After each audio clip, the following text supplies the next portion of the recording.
pemirsa Intens Investigasi. Seperti diketahui, pria bernama Revelino Tuaseia mengaku sebagai ayah biologis dari anak Lisa Mariana memang membawa suasana sidang gugatan 16 miliar Lisa Mariana semakin panas. Apalagi melihat pihak Revelino mengajukan gugatan intervensi. Pihak Lisa Mariana pun mempertanyakan apa motif sebenarnya Revelino ajukan intervensi. Dan apa relevansi dan kepentingan Revelino dalam kasus ini? Sampai-sampai pihak Lisa pun menyebut Revelino adalah penumpang gelap.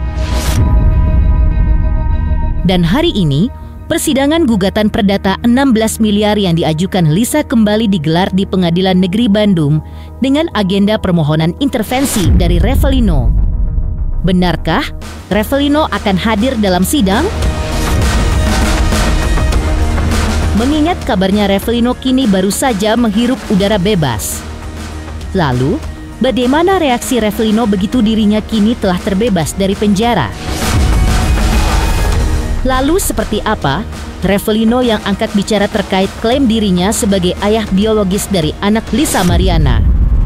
Dan bagaimana pula tanggapan Revelino ketika dirinya tidak dianggap oleh Lisa Mariana sebagai diduga ayah biologis dari anak Lisa? Pemirsa, bersama Intens Investigasi, kami hadirkan kabar terkini, terpercaya, dan teraktual. Tetapi sebelumnya, jangan lupa untuk like, subscribe, dan juga share channel YouTube ini.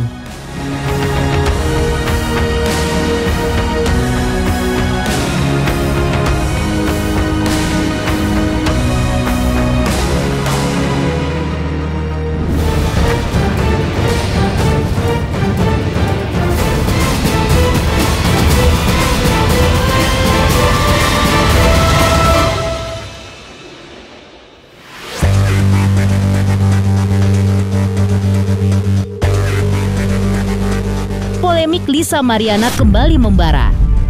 Setelah Ridwan Kamil melayangkan gugatan balik senilai 105 miliar atas dugaan pencemaran nama baik, lantaran Lisa menuding sang anak adalah anak biologis sang mantan gubernur, padahal hasil tes DNA belum pernah terkuat, drama ini justru bertambah panas. Masuklah sosok Revelino, pria yang tiba-tiba mengklaim diri sebagai ayah biologis anak Lisa. Alih-alih meredakan kegaduhan, pengakuan itu malah dibantah oleh Lisa. Ia bersikeras Revelino hanya berhalusinasi, maklum, ia tengah mendekam di balik jeruji besi. Dan hari ini, persidangan gugatan perdata 16 miliar yang diajukan Lisa kembali digelar di Pengadilan Negeri Bandung dengan agenda permohonan intervensi dari Revelino. Menariknya, Revelino dikabarkan baru saja menghirup udara bebas dan akan menghadiri sidang. Lalu, bagaimana reaksi Revelino begitu dirinya kini telah terbebas dari penjara? Banget, senang bisa pulang tepat waktu. Intinya senang banget bro. Nggak bisa gue bayangin bro. Lu setelah 3 tahun lulus sekolah, tamat, ketemu orang tua, udah sukaman, minta maaf segala macem. Dan tadi kita juga udah tumpengan, udah dikasih doa-doa juga. Yang jelas gue senang banget. Gue di sana ikut kegiatan yang namanya Giatja itu giat bekerja. Itu buat bangun tidur setengah 8, mandi jam 8, kita apel, gue langsung berkebun. Berkebunnya itu gue nanam terong, terus nanam cabe, ikut ya program dari Pak Prabowo lah. Asta cita dari Pak Prabowo itu gue lakuin di sana. Suka dukanya sebenarnya kebanyakan dukanya ya kalau buat gue ya, karena lu pertama terbatas komunikasi dengan keluarga, dengan sahabat, tapi ya di balik itu semua kan ada hikmahnya ya. Sukanya ya gue bisa aktif, bisa sangat aktif ya, maksudnya dalam arti di Giatja itu gue jadi nggak terlalu memikirkan keluarga karena gue punya kesibukan masing-masing, punya kesibukan sendiri buat gue gitu. Hikmahnya jangan pernah coba pakai narkoba, stop. Itu yang pertama. Kedua tuh lu bakalan jadi jauh banget dari keluarga, terus dari prinsip. Lalu seperti Revelino yang angkat bicara terkait dirinya yang mengklaim tentang dugaan sebagai ayah biologis dari anak Lisa Mariana, dan bagaimana pula tanggapan Revelino ketika dirinya tidak dianggap oleh Lisa Mariana sebagai diduga ayah biologis dari anak Lisa Mariana. Yang tadi gue bilang sama waktu itu gue bikin surat itu ya apa adanya seperti itu gitu. Gue nggak pernah untuk ada paksaan siapapun, nggak ada. Itu emang pribadi. Ketika nyokap gue bilang enggak, mungkin gue nggak bakal kayak begini gitu. Tapi ketika nyokap gue restuin dan memang nyokap gue tahu, ya udah dijalanin dengan Bismillah aja sih gue. Ya sekarang kalau buat Mbak LM, saya tunggu deh tes DNA-nya kita bareng-bareng ya. Enggak. Kemana ke Komnas Perempuan? Iya. Tapi malamnya dugem. Yang gue tahu kan, malamnya dugem. Terus pagi ke Komnas HAM. Salah, lebih baik dia ke psikolog atau psikiater. Kenapa tuh Bang? Di awal 2021 dia datang ke kafe main. Terus saya lagi bikin burger, lagi masak lah buat tamu-tamu saya. Dia datang minta kenalan. Gitu. Dia minta kenalan pribadi ke saya. Nah, kayak itu ya udah berlanjut tuh, kita pacaran, kita jalan bareng, dugem bareng, maksudnya ya sampai akhirnya ada kecelakaan itu. Mungkin pacarannya berapa lama Bang? 4 bulanan. Dan itu situasi sudah ketemu beliau, apakah Abang tahu sudah ketemu dengan Pak RK atau? Ya gue sih pacaran ya karena gue fokus ke dia ya itu hari. Ya udah, gue ketika gue pacaran ke satu orang gitu loh, nggak cari ke lain-lain. Ketika dia mengakui diri hamil ya gue harus bertanggung jawab lah sebagai laki yang benar gitu, laki yang bertanggung jawab ya gue harus bertanggung jawab. Memang dari awal itu dia sudah mengakui bahwa itu anak dari Kak Ino sendiri gitu ya. Udah masuk kah? Belum, saya masuk kan 2022 ya. Jadi di 2001 itu, awal 2022 pun saya masih di luar, masih kerja gitu. Bu berarti masih ketemu? Masih ketemu, terakhir pun ketemu pas selin 1 bulanan deh. Tadi kita sempat ngobrol juga katanya sebenarnya lihat Bang ini sudah mau menikahi LM. Mungkin bagaimana Bang, bisa ceritakan sedikit? Waktu itu gue sempat datang ke rumahnya sama adalah salah satu teman gue juga yang waktu itu juga ngurus kafe yang kita bikin. Di bulan puasa 2021 gue ketemu nyokapnya. Gue bilang, "Mah, saya ingin menikahi Lisa." Tapi kata nyokapnya, "Apakah kamu siap dengan perilaku Lisa?" Waktu itu gue bilang jawab ya siap, insya Allah siap gitu. Nah, akhirnya nggak jadi. Kalau ketemu enggak, tapi setiap dia bikin story tentang CA itu selalu gue like. Situasi sudah. Ya, dan setiap CA ulang tahun itu selalu gue bukan selalu tapi gue menyempatkan untuk mengucapin ya, Bang? ulang tahun. Nah setelah ini mungkin Abang akan maukah datang ke persidangan dan dites DNA untuk membuka? Mau banget. Saya tunggu malah kalau bisa nih ya. Ya dia juga datang deh, ketemu dengan saya. Ambil lah. Kasian lah, itu anak gue, kalau memang itu anak gue ya harus gue pertahanin lah. Kenapa Bang? Ya karena gue laki yang dipertanggungjawabkan, apalagi sih kalau bukan omongan dan tanggung jawabnya sih, tidak itu aja sih.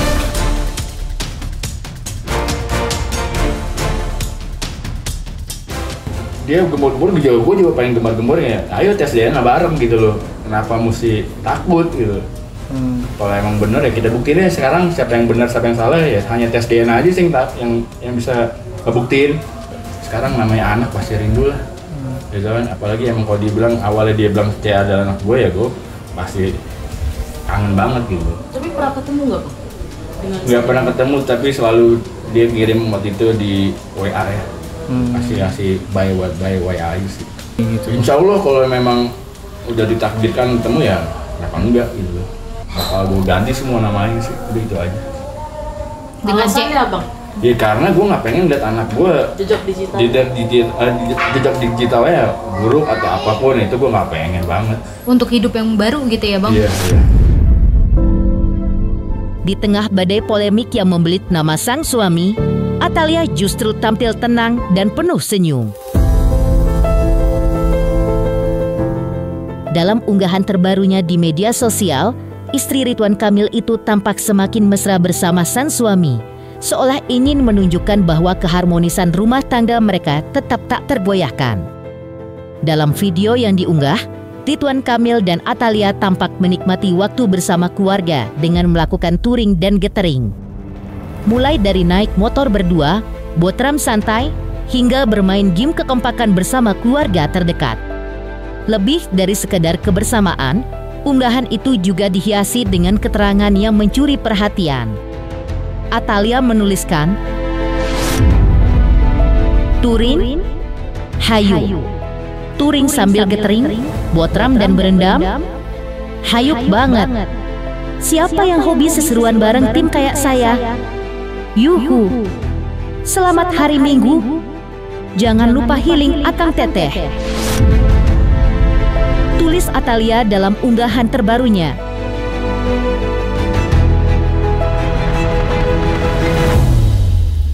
Di tengah gegap gempita gugatan 105 miliar yang kini diajukan Ridwan Kamil, Lisa Mariana juga akhirnya angkat bicara di hadapan media. Menurut Lisa, dirinya merasa heran sekaligus tidak habis pikir. Bagaimana mungkin seseorang bisa menggugat balik jika hadir di sidang saja tidak pernah dilakukan? Lisa juga menegaskan bahwa sejak awal ia hanya ingin memperjuangkan hak anak. Lisa pun menyarankan agar gugatan utamanya diselesaikan lebih dulu. Baru setelah itu bicara soal gugatan balik. Apalagi menurut Lisa, ada banyak hal yang ingin ia komunikasikan secara langsung. Lisa pun berharap akan ada kesempatan bagi keduanya untuk duduk bersama dan menyelesaikan semua masalah dengan cara yang baik. Lisa dengan tegas juga menjawab bahwa dirinya sama sekali tidak merasa takut digugat Ridwan Kamil sebesar 105 miliar. Menurut Lisa, ia justru merasa bingung dan bertanya-tanya, bagaimana mungkin dirinya dituduh telah merusak reputasi seseorang? Padahal yang ia rasakan adalah kerugian secara psikis yang begitu dalam. 105 miliar. Udah. Tadi pagi baru bangun tidur, heboh. Udah heboh. Begini ya, ini kan lagi memperjuangkan hak anak, bener gak? Beliau aja nggak ada di gugatan saya, gitu loh. Maksudnya tidak hadir, gitu loh. Bagaimana bisa menggugat saya sebesar itu? Nggak mungkin. Hadir aja di luar sidang. Hadir aja di gugatan saya dulu, maksudnya gitu loh. Diselesaikan itu dulu baru menggugat lagi gitu loh. Menggugat balik nggak apa-apa, tapi diselesaikan dulu yang gugatan saya. Begini, kalau mediasi itu sifatnya tertutup, jadi aku nggak bisa buka di sini. Karena memang mediasi itu prinsipal harus hadir, begitu. Bukannya itu aja, atau mungkin emang pengen bertemu secara langsung atau ada yang ingin dikomunikasikan? Pastinya mau banget ya, harus dia hadir dan mau bertemu secara langsung. Kalisa sendiri ada rasa ketakutan nggak? Enggak, big no, nggak ada sama sekali. Oke, baik, merusak reputasi, saya hamil sendiri, ya, saya dirugikan secara, immaterial ya, psikis saya kena, ya, oke, dan anak saya jadi korbannya, gitu. Dibilang merusak reputasi beliau, itu gimana ya maksudnya? Kaget lah, dia kan seorang ex gubernur menggugat seorang ibu ya yang sudah dirugikan ya. Memang tidak munafik, kita melakukan sama-sama mau ya, begitu. Tapi kenapa saya yang digugat? Kenapa pihak perempuan yang selalu disalahkan? Tapi kita hadir terus, nanti bakal berjalan terus, kita jalanin proses hukum yang ada. Setali 3 uang dengan nama Lisa Mariana yang terus menggema. Lantas seperti apa juga Lisa Mariana yang angkat bicara ketika dirinya disebut dengan istilah ani-ani? Selamat untuk Intens Investigasi karena sudah mencapai 3 juta subscribers di YouTube. Sukses selalu and all the best.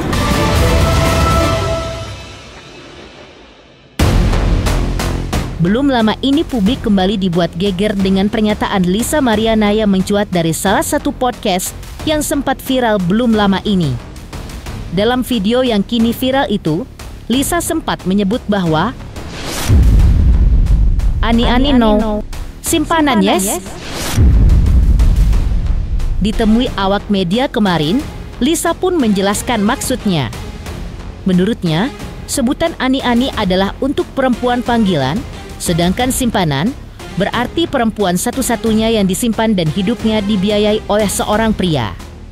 Lisa pun mengakui bahwa dirinya adalah wanita simpanan, bukan seorang ani seperti apa yang selama ini menjadi tudingan netizen.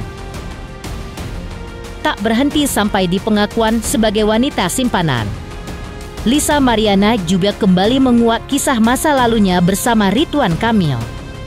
Dalam keterangannya kepada awak media, Lisa mengaku menjalin hubungan pribadi dengan Ridwan Kamil selama kurang lebih 1 tahun.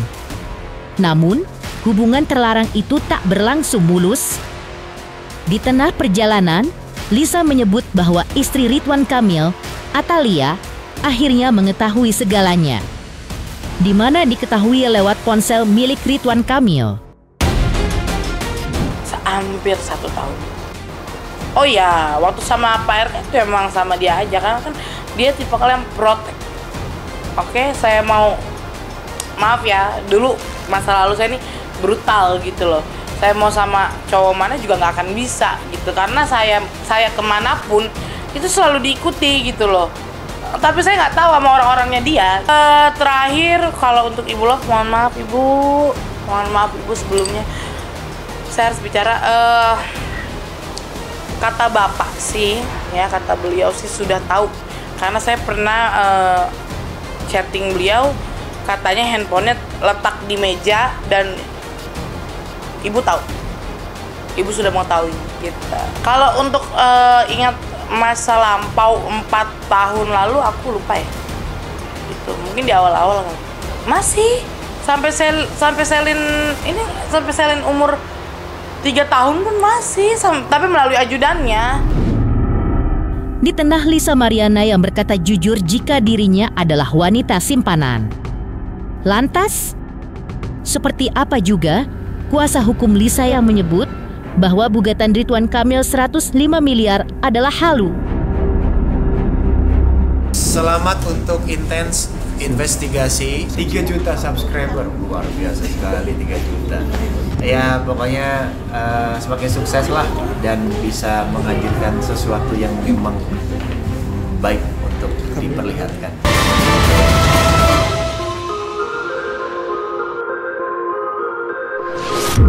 Di tengah panasnya isu yang terus bergulir, pernyataan tegas datang dari kuasa hukum Lisa Mariana, John Boy Nababan. Menanggapi gugatan balik senilai 105 miliar yang dilayangkan oleh Ridwan Kamil, John Boy justru menyebutnya sebagai sesuatu yang halu, alias tak masuk akal. Dengan nada satir, John Boy bahkan menyarankan pihak Ridwan Kamil menggugat Lisa dengan nominal lebih besar, semisal 222 miliar, agar balik modal. Namun hingga kini, pihak Lisa mengaku belum menerima secara resmi berkas gugatan dari Ridwan Kamil. Karena itu, tim hukum Lisa memilih tak ambil pusing dan menyikapinya dengan santai. Alih-alih larut dalam kegaduhan, pihak Lisa justru memilih fokus pada gugatan 16 miliar yang lebih dulu mereka ajukan dan kini tengah bergulir di Pengadilan Negeri Bandung.